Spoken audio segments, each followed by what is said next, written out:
Hello, good morning, नमस्कार। सभी का स्वागत है पावर ऑफ नॉलेज लीगल मेरे इस चैनल पे। आई होप सब अच्छे से पढ़ाई कर रहे होंगे। मॉडर्न सीरीज़ का ये जो हिस्ट्री की सीरीज़ चल रही है, मॉडर्न हिस्ट्री की जो सीरीज़ चल रही है, इसका आप लाभ ले पा रहे हैं और धीरे धीरे ही सही हम ये चैप्टर्स कंप्लीट कर रहे हैं। ठीक है, तो आज हम एक नया चैप्टर ले रहे हैं, the nationalist movement.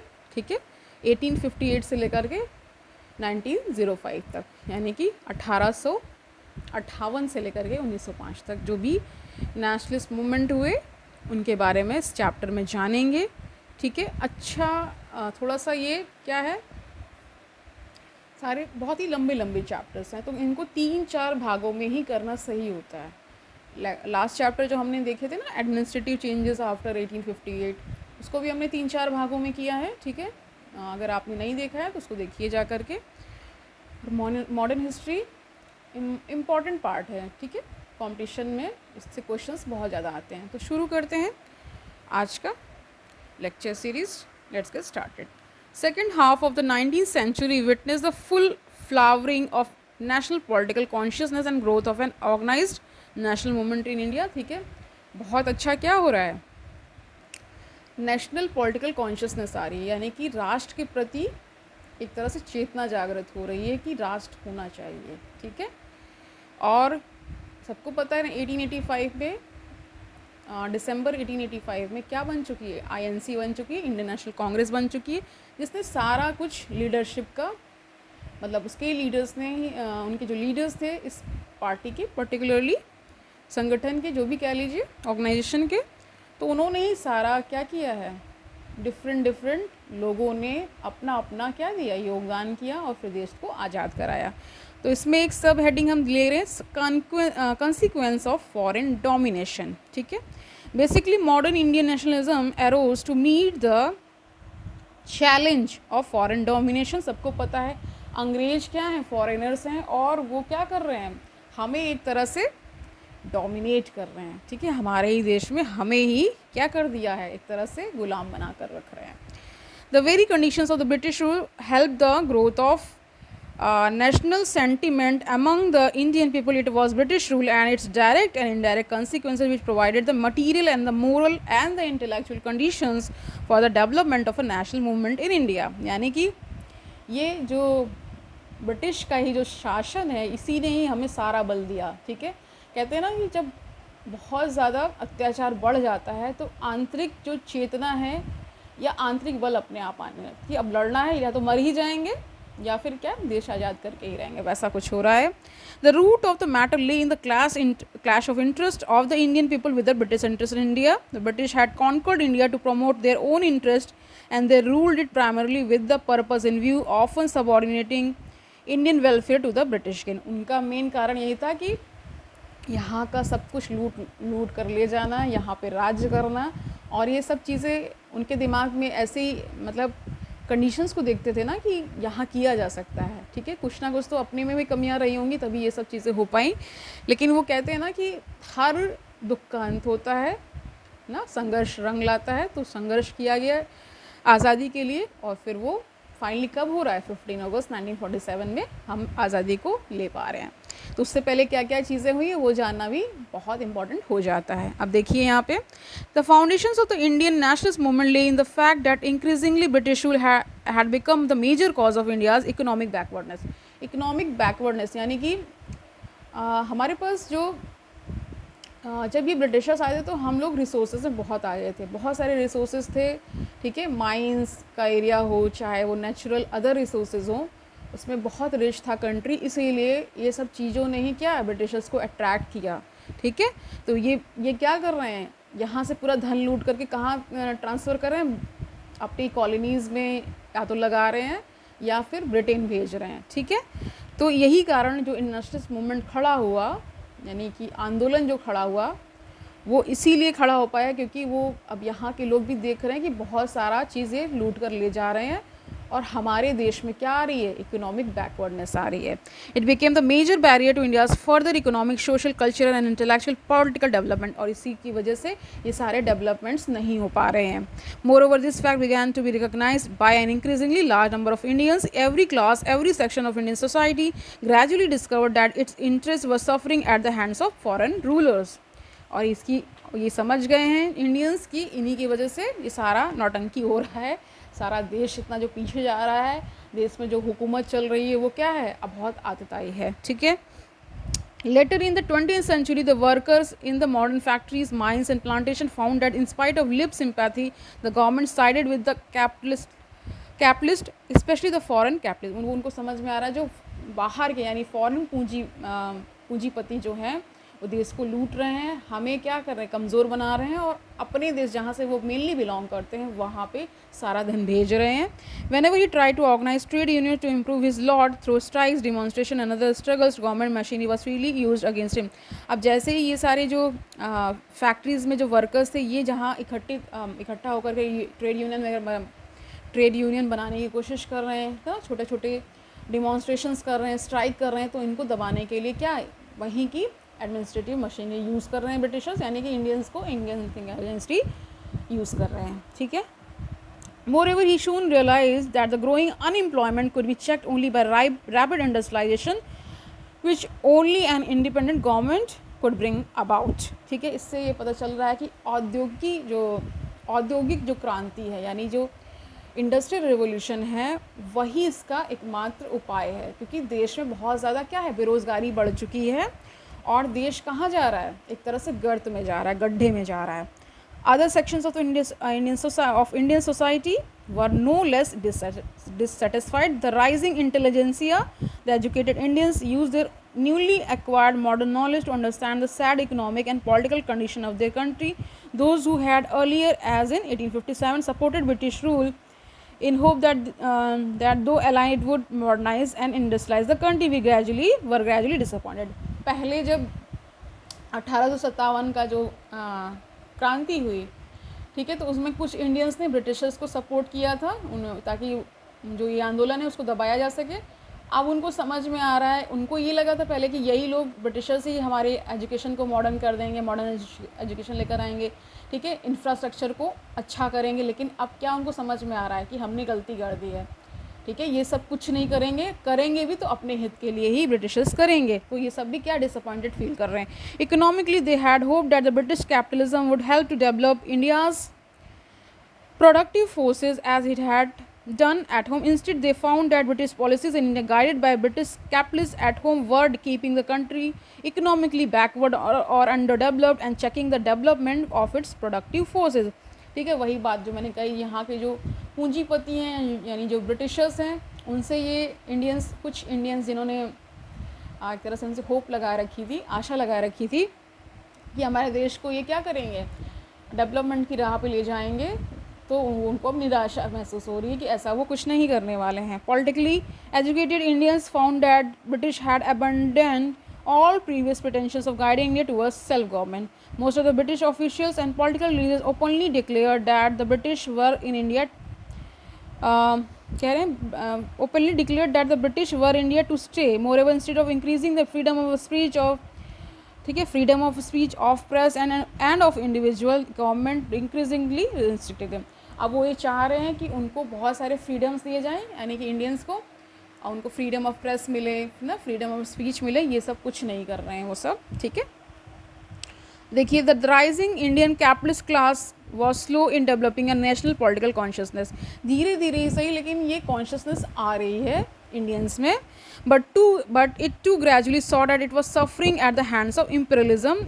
Its growth was severely checked by the trade, tariff, taxation and transport policies of government. यानी कि जो भी पॉलिसीज़ बनाई जा रही है related to transport, tariff, taxation, वो कैसी हैं, वो अच्छी नहीं हैं.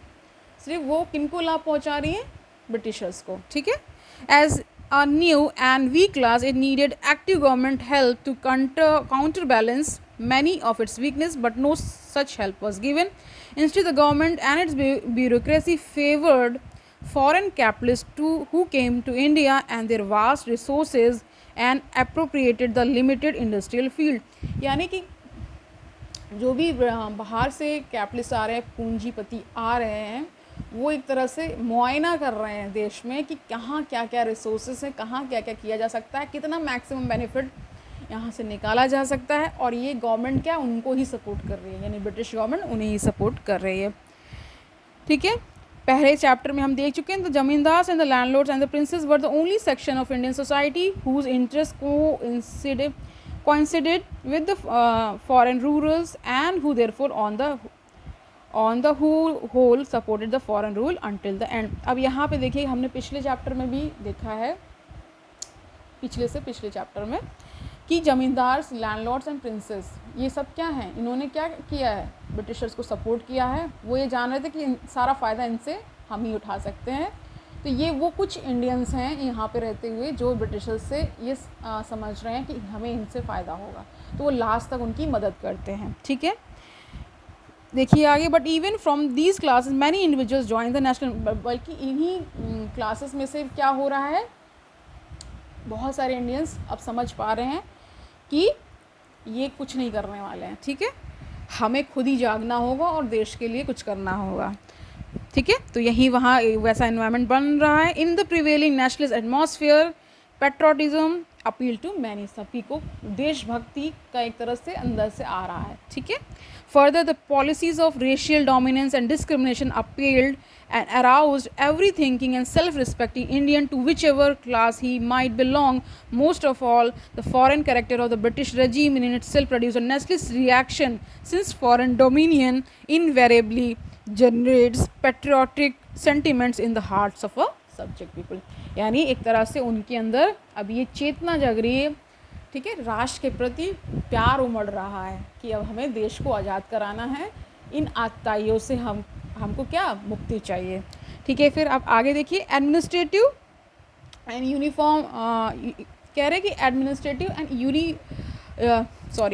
Administrative and economic unification of the country, यानी कि अब यहाँ पे शासन के स्तर पर और जो हमारी इकोनॉमी के स्तर पर क्या हो रहा है, यूनिफिकेशन हो रहा है, यानी एकीकरण हो रहा है कंट्री में। ठीक है, क्या हो रहा है, nationalist sentiments grew easily among the people because India was unified and welded into a nation during the 19th and 20th century। यहाँ पे क्या हो रहा है, नेशन बन रहा है। अभी तक नेशन नहीं था, 19th और 20th सेंचुरी आते आते एक तरह से उनमें बहुत सारी चेतना जग रही है कि हमें इनको उखाड़ फेंकना है। ठीक है, the British had gradually introduce a uniform and modern system of government through out the country and thus unified it administratively। The destruction of the rural and local self-sufficient economy and the introduction of modern trade and industries on all India scale had increasingly turned India's economic life into a single whole and interlinked the economic fate of the people living in different parts of the country। यानी कि अलग अलग जगह, क्योंकि देश बहुत बड़ा है तो अलग अलग जगह के लोग भी क्या हो रहे हैं, इससे अफेक्टेड फील कर रहे हैं। अब उनको समझ में आ रहा है कि एकमात्र उपाय क्या है, कि इनको भगाने का क्या है, कि हमें यूनाइट होना पड़ेगा। ठीक है, for example, if a famine or scarcity occurred in one part of India, prices and availability of foodstuffs were affected in all other parts of the country too। Furthermore, the introduction of railways, telegraph and a unified postal system had brought the different parts of the country together, ठीक है, and promoted mutual contact among the people, especially among the leaders। अब leaders भी नए नए खड़े हो रहे हैं। ठीक है, और ये जो रेलवेज़ का विस्तार हुआ है, टेलीग्राफ का हुआ है, पोस्टल सिस्टम का हुआ है, इसका वो भरपूर प्रयोग कर पा रहे हैं। ये भी क्या लोगों को यूनाइट कर रहा है। ठीक है, अब वेस्टर्न थॉट एंड एजुकेशन देख लेते हैं, फिर इसको वाइंड अप करते हैं। As a result of the spread of modern western education and thought during the 19th century, a large number of Indians imbibed a modern rational secular democratic and nationalist political outlook। ये सारे विचार आ रहे हैं, कैसा कि secular हम हैं, democratic, ये सारे क्या हैं, जैसे आप समझिए इस चीज़ को कि जैसे छोटे से परिवार में अगर डेमोक्रेसी है ना, तो फिर राष्ट्र के स्तर पे भी आ जाएगी। तो अब इंडिया में क्या हो रहा है, बहुत सारे लीडर्स मोटिवेट कर रहे हैं, लोगों को समझा रहे हैं कि क्या करने की आवश्यकता है। ठीक है, तो इस तरह से हो रहा है। They also began to study, admire, emulate the contemporary nationalist movement of European nation। यानी यूरोपियन जो नेशंस थे वहाँ पे भी बहुत सारे आंदोलन, बहुत सारा रेवोल्यूशन चल रहा है। तो रूसो, पेन भी बोल सकते हैं, John Stuart Mill and other western thinkers became their political guides. ये सारे कौन हैं? बाहर के लोग हैं, यूरोपियन देशों के लोग हैं, ठीक है। और ये मोटिवेट कहाँ कर रहे हैं? इंडिया को भी मोटिवेट कर रहे हैं। उनकी जो थिंकिंग है यहाँ पर भी फैल रही है। While Mazzini, Garibaldi and Irish national leader became their political heroes, ये सब उनके हीरोज़ बन रहे हैं इंडियंस के। The educated Indians were the first to feel the humiliation of the foreign subjects by becoming modern in their thinking. They also acquired the ability to study the evil effects of foreign. अब उनको समझ में आ रहा है कि विदेशी शासन का देश में कितना दुष्प्रभाव है। They were inspired by the dream of modern, strong, prosperous and united India. अब वो ये विचार कर रहे हैं, ये ड्रीम कर रहे हैं, सपना देख रहे हैं कि मॉडर्न इंडिया कैसा होगा, स्वतंत्र भारत कैसा होगा। In course of time the best among them became the leaders and organisers of national movement. इन्हीं बीच में बहुत सारे नेशनलिस्ट लीडर भी खड़े हो रहे हैं और वो क्या नेशनल मूवमेंट को रन करने के लिए अब तैयार हैं, ठीक है।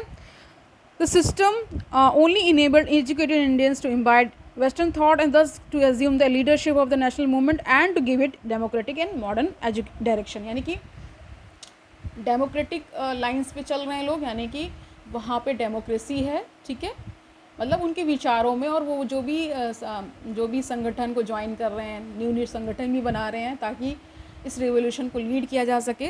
तो वो कैसे राइट्स को, मतलब तरह से वो कह रहे हैं कि हमें अधिकार लेना है, ठीक है, और मॉडर्न डायरेक्शन पे चल रहे हैं। यानी कि जो उस समय जो भी सिस्टम था उसको एक मॉडर्न लाइन की तरफ लेके जा रहे हैं।